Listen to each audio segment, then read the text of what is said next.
Olá, olá a todos.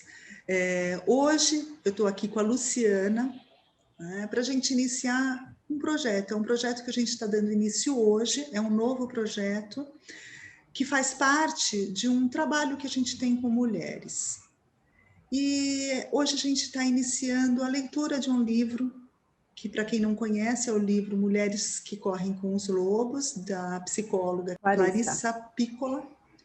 E a nossa ideia aqui é a gente fazer uma leitura baseada no nosso olhar, né? Nosso olhar enquanto mulher, enquanto psicólogas, trazendo a nossa experiência de vida e a nossa experiência enquanto trabalhando, né? Enquanto a nossa experiência com os trabalhos que a gente faz com as mulheres. Essa é a ideia.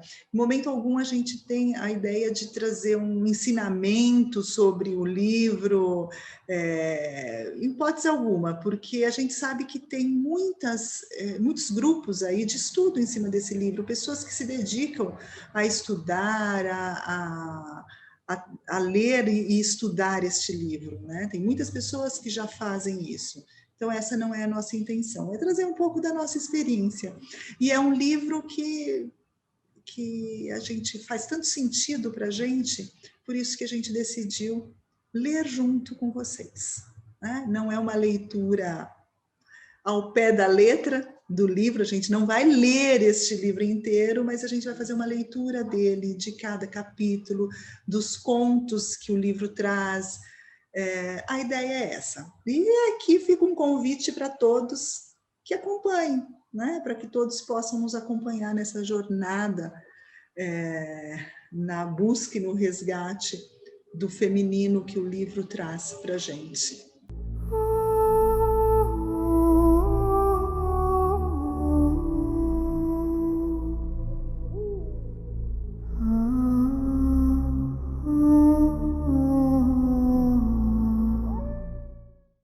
Só que antes da gente entrar no livro propriamente dito, tem algumas coisas que a gente pensou e achou que era importante trazer para vocês antes, a gente conversar um pouquinho a respeito, que é a história da mulher na sociedade.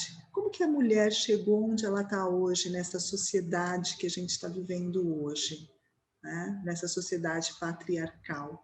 Como que a mulher chegou aqui? Então, é sobre isso que a gente quer falar com vocês um pouquinho hoje, né? Então, eu não sei se vocês sabem, mas há milhões de anos nós vivíamos uma sociedade muito diferente da sociedade que a gente vive hoje. A mulher, ela era muito respeitada, ela tinha um respeito muito grande, ela tinha um poder muito grande, afinal, era ela que dava a vida, ela criava a vida de um outro ser. Então, isso dava um poder para ela, não tinha como. Então, era um respeito muito grande, porque os homens, ninguém sabia da participação do homem nesta concepção. Sabia que a mulher criava um novo ser, que ela dava vida a um novo ser, mas como isso acontecia não se sabia ainda. Então, a mulher tinha um respeito muito grande por conta disso.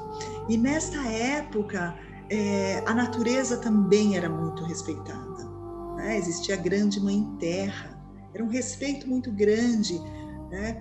Era chamada da deusa, né? A natureza era a deusa. Então era algo muito sagrado. Se reuniam em volta da natureza, os homens se encontravam para rituais em honra desta natureza, né? Porque afinal era dali que saiu o alimento. E todos entendiam e tinham muito claro que era da natureza que vinha o alimento, era da natureza que vinha a proteção, e que sem ela nós não sobreviveríamos. Sabia-se disso, então tinha um respeito muito grande. E isso aconteceu por muitos anos. Era a era do matriarcado, onde a mulher era o centro de tudo. Mas, apesar da mulher ser o centro de tudo, não existia guerra entre os sexos, né? ninguém era dono de ninguém, não existia essa coisa do meu homem, a minha mulher, o meu namorado. Não era meu, não existia posse de ninguém, as relações não eram monogâmicas. E as tarefas eram todas divididas igualmente. Né? Então não existia essa guerra, não existia essa guerra de esse tipo de poder nessa época de posse, um dono do outro. Isso não existia. Era a era do matriarcado. Né? E isso durou até o momento que veio a descoberta do fogo, da agricultura, onde o homem deixou de ser o caçador para ser o dono da manada. Né? Ele sai de caçador para dono de manada. E aí, com o surgimento disso tudo, da agricultura, da agropecuária, disso tudo, os homens passaram a se fixar nas terras. Né? E aí surgiu a sociedade privada. Né? E aí vem a posse. É a minha terra, é o meu espaço. E aí vai surgindo isso. E junto com isso, também veio a descoberta da participação do homem na criação deste novo ser. Né? Aí se descobre que o homem participa da concepção. E a partir daí, aí tudo mudou. Porque se existia a posse da terra, né? Se existia aquilo que é meu. E aí eu tenho um filho, eu sei que esse filho é meu, aí as coisas começam a mudar. As coisas começam a mudar porque eu quero que a minha terra fique para o meu filho. Então o homem começa a tomar conta do corpo da mulher. Né? Aí o homem começa a cuidar do corpo da mulher. Não pode mais se misturar, não pode mais se relacionar com outros. Então, ele começa a tomar essa posse. E quando ele toma essa posse, ele passa a mandar na mulher, mandar no corpo da mulher. Para quê? Para que ele possa ter os seus descendentes, para que as suas terras não fiquem com filhos que não são legítimos dele. Né? E aí começa dessa forma. E neste momento surge uma sociedade patriarcal, né? Onde ele tem uma grande preocupação com a descendência, né? com seus descendentes, e principalmente com os homens. Para quem vai ficar? Quem vai ser o meu herdeiro? E o homem.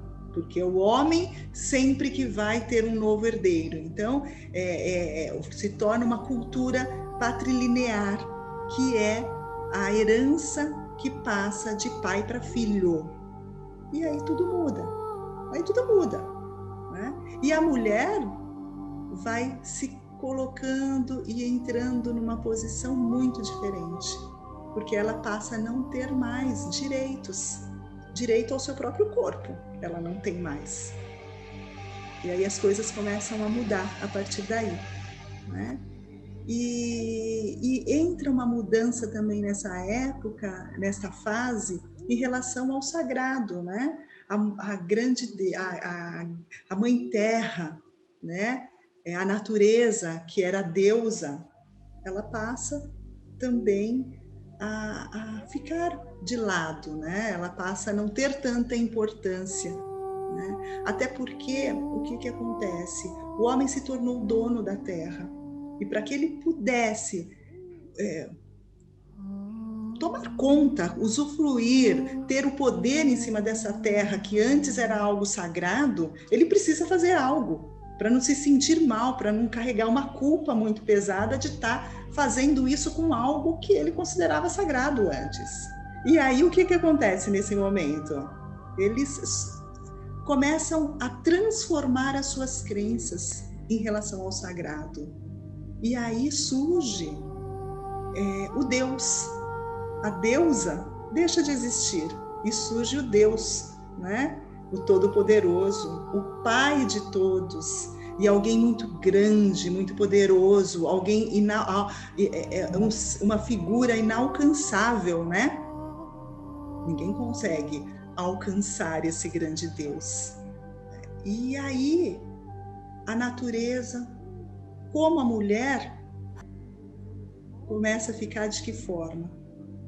Né? Começa a ficar muito pequena e pouco importante.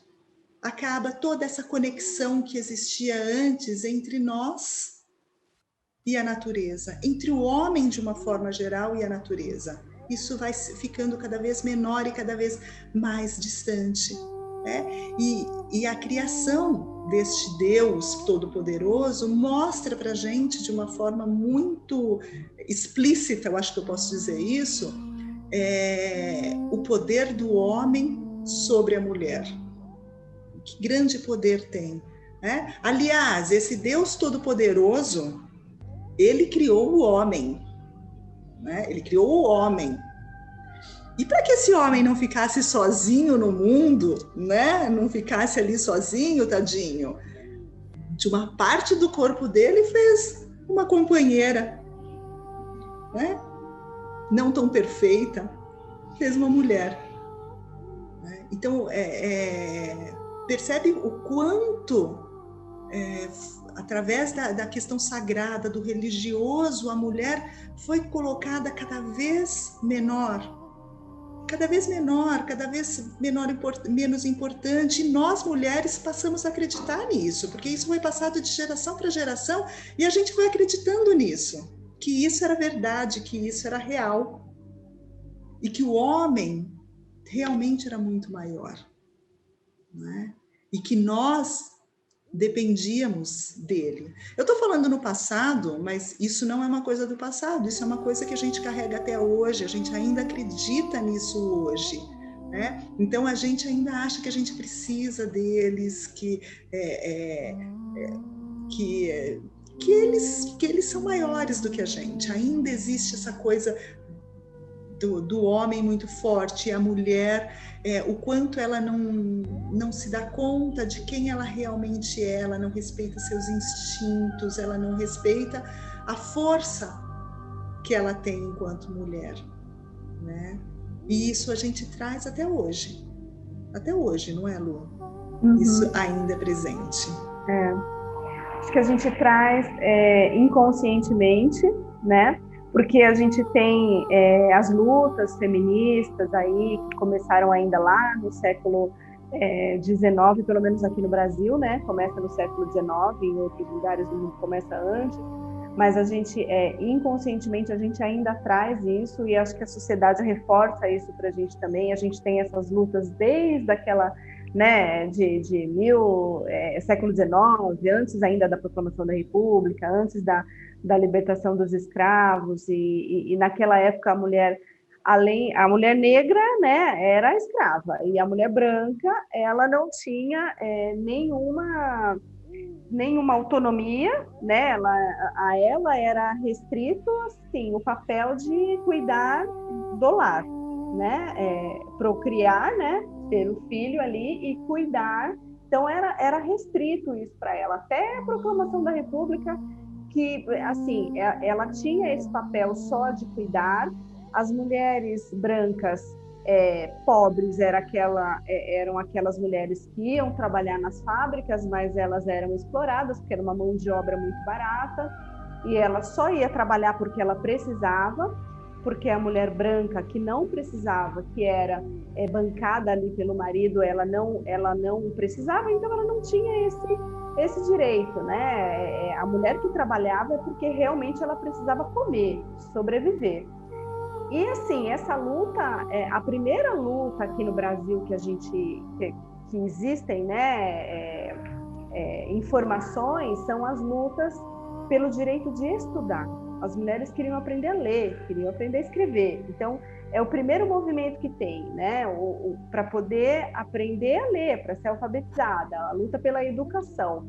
E aí começam todas as outras, né? O direito do voto vem lá em 1932.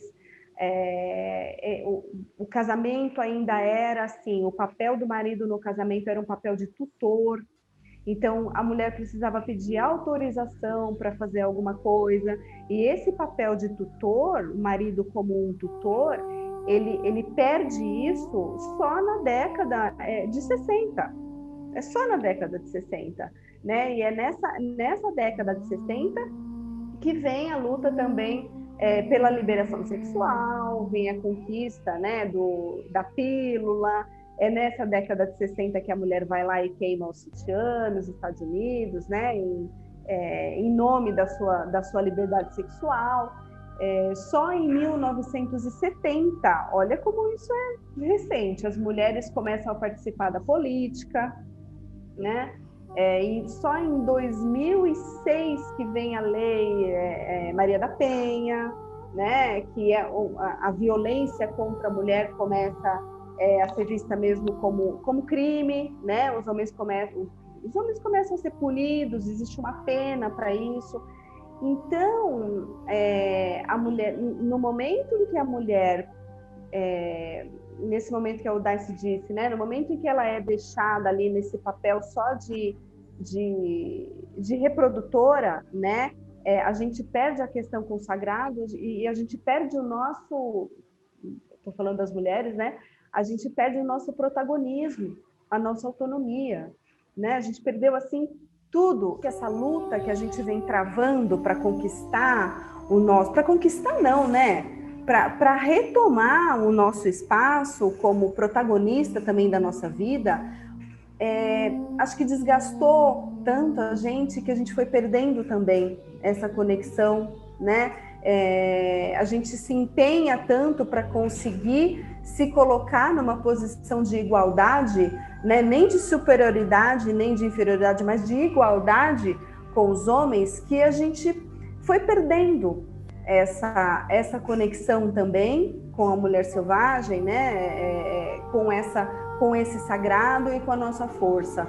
Eu acho que foi isso que aconteceu. Então, acho que a nossa proposta aqui também, além de continuar nisso, porque eu acho que a gente ainda tem muita coisa para reconquistar do nosso espaço como ser social, a nossa proposta é que a gente faça um trabalho junto, assim, que a gente também resgate a questão da nossa força ancestral, né? Que a gente acabou deixando lá, que acabou ficando adormecida. Então a gente precisa das duas coisas, do social, do espiritual, do emocional e dessa força ancestral, que é tão importante para a gente, né? Acho que é isso, né? E é isso. E a nossa ideia é exatamente essa, né? É poder fazer esse resgate, é poder, na medida do possível, né, se aproximar, e não é lutar contra nada, né? Pelo contrário, é incluir e permitir que esta mulher dentro de nós, a essência desta mulher, que está no nosso DNA, está no nosso DNA, essa essência, é que a gente possa olhar para ela e dar voz, né? Então eu penso assim que é exatamente isso. E quando eu e a Lu conversamos a respeito, vamos ler este livro e vamos fazer esse trabalho, quando a gente quer trabalhar com mulheres, a ideia é exatamente essa. E ao mesmo tempo, a Lu, acho que eu falo por mim e por ela também, ao mesmo tempo é nos trabalhar, né? É olhar para o nosso feminino, né, que está aqui. Então a ideia é essa. Então por isso a leitura deste livro junto, né, e poder trocar, poder conversar a respeito é algo fantástico, né? E que livro é esse, né? Eu acho que muitas pessoas já conhecem o livro, mas para quem não conhece é este livro aqui, né? Mulheres que correm com os lobos, mitos e histórias do arquétipo da mulher selvagem. A autora Clarissa Pinkola.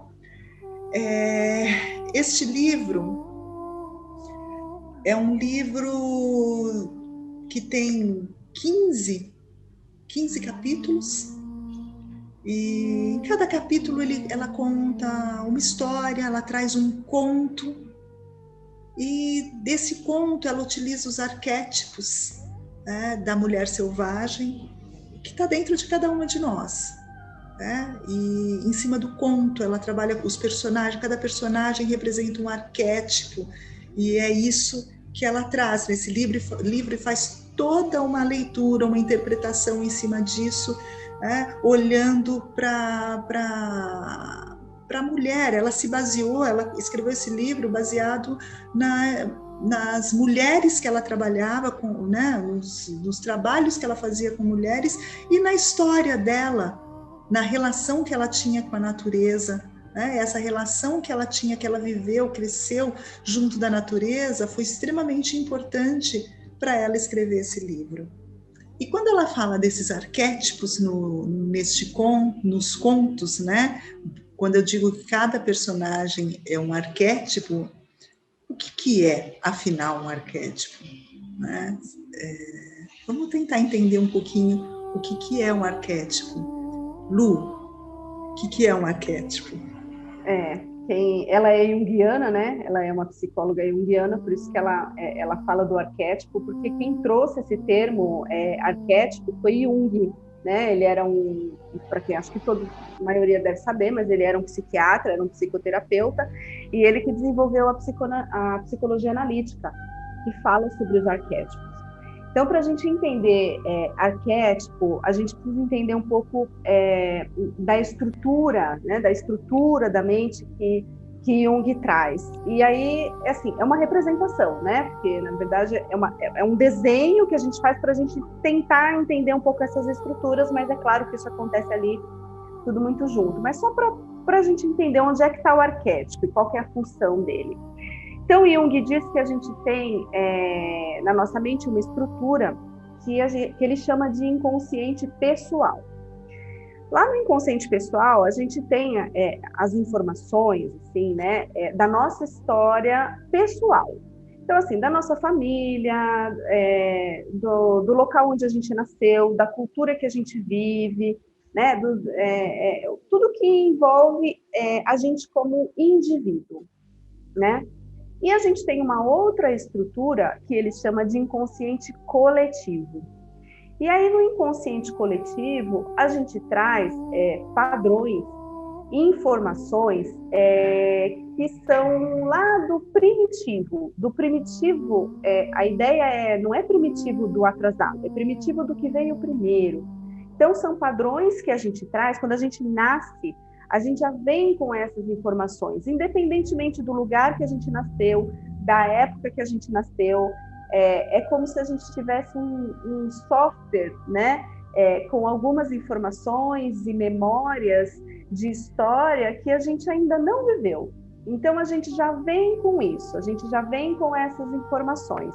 Isso vem para todo mundo, independentemente do lugar, independentemente da sua família, a gente já traz como ser humano isso, né? Como um coletivo. E o arquétipo tem uma função na nossa vida. Ele está lá porque é uma forma de suprir as nossas necessidades humanas. E quando eu estou falando padrão, né, o arquétipo, por exemplo, a gente tem um arquétipo de mãe, ou seja, a gente já tem uma ideia. Quando a gente fala mãe, a gente já tem uma ideia do que é uma mãe. A gente tem o arquétipo do pai, a gente tem o arquétipo do herói, a gente tem o arquétipo do salvador, ou seja, a gente tem uma ideia do que são essas coisas, independentemente do lugar onde você mora e da informação que você recebeu. Falou mãe, já me vem alguma coisa, tá? Assim, é um padrão que a gente traz. E a função do arquétipo, como eu falei, se a gente pode dizer dessa forma, né? É a função de satisfazer as nossas necessidades, as necessidades que a gente tem de amor, de pertencimento, de evolução, de independência, de conexão com o outro. Então, essa é a função do arquétipo. A gente vai entender, conforme a gente for falando, né, dos pontos e do livro, a gente vai entender melhor. Porque no livro, ela traz o arquétipo da mulher selvagem.